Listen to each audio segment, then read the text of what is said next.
Welcome to Debt Matters. I want you to just picture a scenario for a moment. It is a highly relatable one for anyone who has ever run a business. Oh yeah, the classic cash flow track. Right. You do the work, you deliver a fantastic product or, a top-tier service. The Mm. client is thrilled, and you send off your invoice with this great sense of accomplishment, and then, well, crickets. Just absolute silence. Exactly. You wait, you send a polite follow-up email, you make a slightly less polite but still very professional phone call. Yeah, and the days just tick by. They do, and those weeks turn into months, and suddenly that sense of accomplishment is completely replaced by this creeping, exhausting anxiety about payroll, rent, and just keeping the lights on. Because the commercial landscape is unforgiving when that happens. You uphold your end of the agreement perfectly, but getting paid, which should be the easiest part, becomes this arduous battle. It really does. It transforms the relationship. It goes from a partnership into this sudden, unexpected game of financial tug-of-war where, frankly, one side holds all the leverage. Right. And that creeping anxiety over unpaid invoices is exactly what the UK government's newly proposed Small Business Protections Bill is attempting to outlaw. Right. We are looking at a stack of briefings and policy assessments today to really connect the dots on the specific mechanics of this bill. It is a lot of paperwork to get through. It really is. Our mission is to figure out if these proposals actually have the power to alter the culture of late payments, or, if we are just looking at another layer of bureaucracy for credit control teams to navigate. Yeah, because creating a rule on paper and actually altering corporate behavior are two vastly different challenges. Totally. So let's put some numbers to the issue before we get into the rules.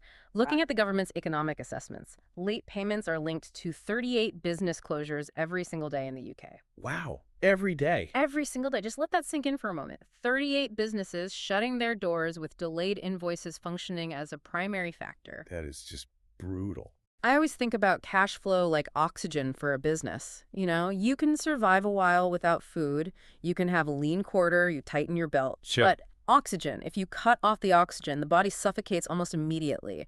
Late payments aren't just an administrative annoyance. They are actively suffocating companies. Yeah, and to understand why that suffocation is permitted, you really have to look at the historical context of corporate behavior here. Right. Historically, late payment has just been treated as a normal part of doing business.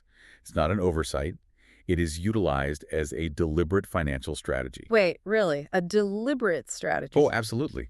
Larger firms often use their smaller suppliers as a form of free credit. By holding on to their cash for, say, 90 or 120 days instead of the standard 30, they improve their own working capital metrics. Oh, so it makes their balance sheet look better. Exactly. It increases their days payable, outstanding, makes them look healthier at the end of the quarter, and keeps cash in their own investment accounts generating yield. So they are essentially taking an unauthorized, interest-free loan from the little guy. That is exactly what it is. They leverage their size and market power, assuming the smaller supplier needs the contract so badly that they will simply tolerate the delay. Because they won't complain out of fear of losing future work. Right. And that power imbalance is the baseline culture this bill is attempting to dismantle. Okay, well, let's look at how they plan to do that, because I'm looking at this proposed 60-day cap on payment terms, and frankly, I just don't buy it. You don't think it'll work? Well, if I'm a multi-billion-dollar corporation, why do I care about a government cap written on a piece of paper? I will just tie my suppliers up in legal tape or, force them to agree to longer terms anyway. Sure. Massive companies ignore guidelines all the time if the financial penalty doesn't outweigh the benefit of breaking the rule. Well, the architects of this bill anticipated that exact skepticism. So they introduced two primary financial mechanisms to alter that calculation. First, like you said, the strict 60-day cap. Second, and this is the vital part, it mandates late payment interest set at 8% above the Bank of England base rate.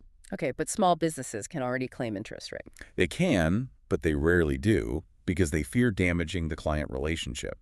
What is fascinating here is that the new bill shifts this by making the interest mandatory.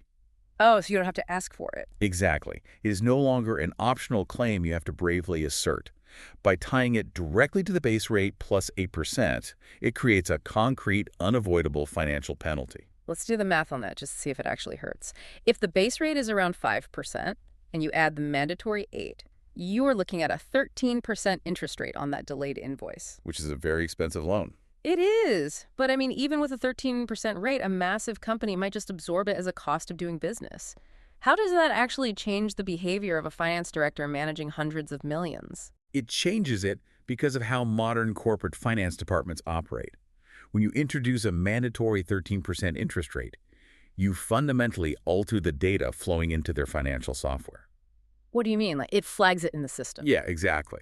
A delayed payment instantly transforms from a casual administrative delay into an automated quantifiable liability.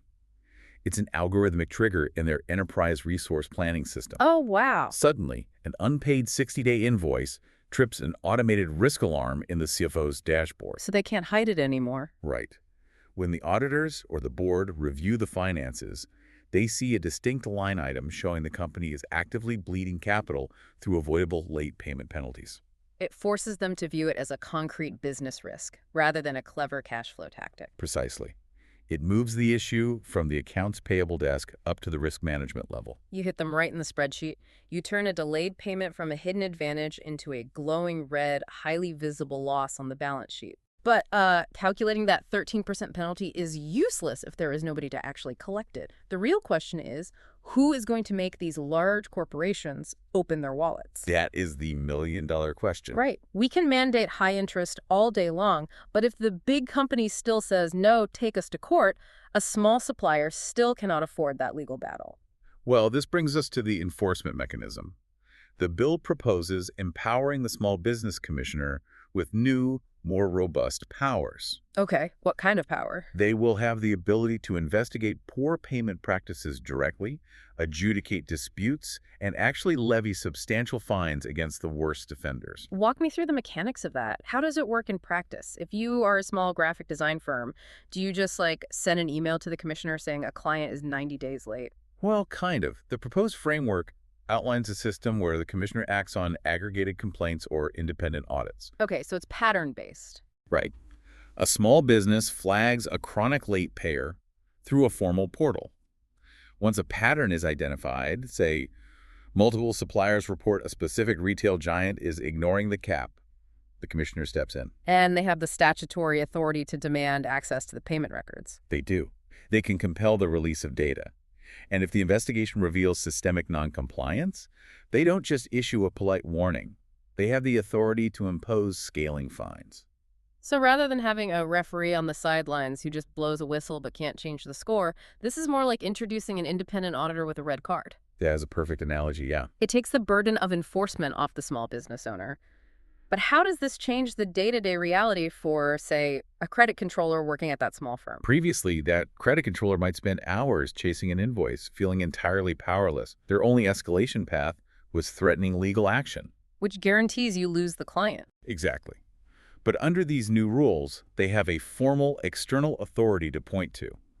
They can tell the debtor that it is about compliance with the Small Business Commissioner's mandate. Oh, it gives them the shield. Yes, exactly. The conversation changes to, listen, I want to give you another month, but the law requires this mandatory interest, and our software automatically reports overdue ledgers. Right. It takes the personal friction out of the negotiation and places the blame squarely on the regulatory framework. Which it's the large corporation's compliance department involved. And compliance departments despise unnecessary regulatory scrutiny. Once they realize late payments trigger potential public fines, they will pressure accounts payable to prioritize those invoices. The internal friction shifts. Instead of the small supplier begging for money, the compliance officer is demanding the finance director pay the bills on time. Precisely, to avoid the government audits. Okay, so we have the 60-day cap, the mandatory high-interest penalty, and an empowered commissioner functioning as an auditor with teeth. It is a thorough framework. It is, on paper. But let's do a reality check. If you are a small business owner listening to this right now, passing a law in Parliament does not magically deposit money into your account. No, it certainly doesn't. So what does this all mean for a business owner today? If this bill passes, can they just, fire their credit control team and let the government handle it? Oh, that would be a disastrous approach. I figured as much. The legislation is designed to be a safety net and a deterrent. It does not replace the need for strong foundational business practices. The government isn't going to double-check your invoice for typos, right? Right. They aren't going to mediate every minor dispute over deliverables. Exactly. Businesses still must take practical steps to protect themselves. First and foremost, That means establishing clear payment terms from day one. Let's get specific on that. How should a business owner rephrase their contracts to leverage this new law? Before any work begins, your terms of service should explicitly reference the bill. Instead of a generic line saying payment due in 30 days, you need to be specific. Your contract should state something like, in accordance with the Small Business Protections Bill, any payments extending beyond 60 days will automatically accrue mandatory interest at 8% above the base rate. Oh, I see. And you add that it may be subject to review by the Small Business Commissioner. By putting that in writing up front, you signal to their legal teams that you know your rights. You set the boundary early, and you attach the government's enforcement mechanism right onto your own contract. You don't wait until day 59 to bring it up. Exactly. But what happens when you do all that?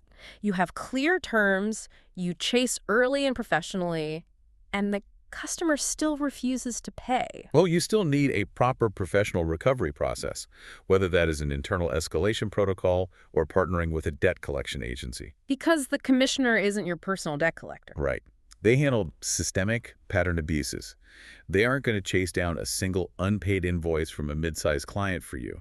The responsibility for cash flow management remains with the business. The foundations of good business hygiene haven't changed. They have simply been reinforced. You still have to lock your own doors. Absolutely. So, to recap what we've connected the dots on today, we are looking at a proposed framework tackling a payment culture that contributes to the failure of 38 businesses every single day. Yeah. The primary tools are that strict 60-day cap and the mandatory late payment interest set at 8% above the base rate. And that mandatory interest is really the crucial lever here. It transforms late payments into a tangible, measurable financial penalty. Right, it triggers those risk alarms within corporate finance departments. And to make sure those tools function, we have the newly empowered Small Business Commissioner. Acting as an enforcer with the ability to audit data and find the persistent offenders. It is a comprehensive approach aiming to modify habits in the UK, but it requires businesses to remain vigilant and update their contracts. Definitely. Which leaves us with a lot to consider about the future of commercial relationships. As we wrap up, I want to leave you with a final, lingering question to ponder on your own. Always the best part. We've talked about how this legislation is designed to force large corporations to change their behavior and pay on time. But if late payments officially transition to an actively penalized offense, how will large corporations restructure their procurement? Oh, that is a compelling point. Will they accept the new rules and simply pay faster? Or, to sidestep the compliance burden, will they begin avoiding smaller suppliers altogether? Just sticking to the giants. Right. Could a well-intentioned law inadvertently lead to massive corporations consolidating their supply chains, choosing only to work with other giant entities not covered by these protections? It's definitely a complex ecosystem to navigate. It really is. Thank you for joining the conversation. Managing cash flow is a constant challenge, but staying informed about the changing regulatory landscape is the first step in protecting your business. We appreciate you spending your time with us, and we'll catch you on the next one.